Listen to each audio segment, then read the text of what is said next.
Hello everyone, welcome to my YouTube channel pharmacist health care में एक बार फिर आप सभी लोगों का हार्दिक स्वागत करता हूं।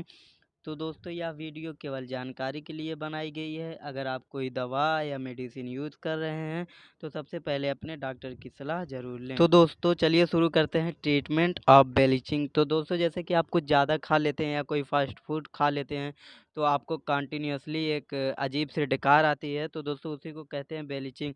तो उसी के ट्रीटमेंट के बारे में दोस्तों कुछ आप अपने से भी ठीक कर सकते हैं। कुछ अगर कंटिन्यूअसली आती है तो डॉक्टर कुछ मेडिसिन प्रेस्क्राइब करते हैं। तो दोस्तों, आज हम उसी के बारे में जानेंगे।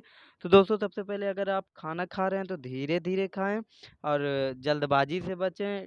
ठीक से उसको अच्छे से चबा के खाएँ। और अगर तब भी आपको ऐसी डकार आ रही है तो आप ठंडे पानी का यूज़ कर सकते हैं। और इस केस में दोस्तों आपके एसोफेगस में और उसके नीचे थोड़ा जलन रहती है, एक अजीब अजीब सा लगता है, आपको जलन महसूस होती है। तो सबसे पहले इस लिस्ट में आता है दोस्तों टैबलेट पेरिनॉर्म।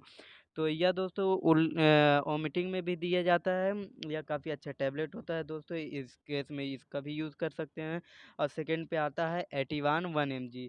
तो दोस्तों, यह बहुत ही अच्छा टैबलेट होता है, आप इसका यूज़ कर सकते हैं या आपको हर मेडिकल स्टोर पे मिल जाएगा दोस्तों। इसके बाद आता है ओमेज-डी कैप्सूल। ओमेज-डी यह बहुत ही अच्छा होता है दोस्तों, यह भी आपको हर ही मेडिकल पे मिल जाएगा। यह बहुत अच्छा यूज़ इसका होता है इस केस में। उसके बाद दोस्तों आता है टैबलेट गैनाटोन, यह 50 mg का आता है दोस्तों, बहुत ही अच्छा टैबलेट होता है और बहुत ही सस्ता होता है दोस्तों। यही थी आज की जानकारी। थैंक यू दोस्तों। Thank you so much thanks for दोस्तों, watching thanks my for watching video. My thank video. You so much. Please please like and like and subscribe subscribe my my channel. Channel. Thank you thank so you much so दोस्तों। Much.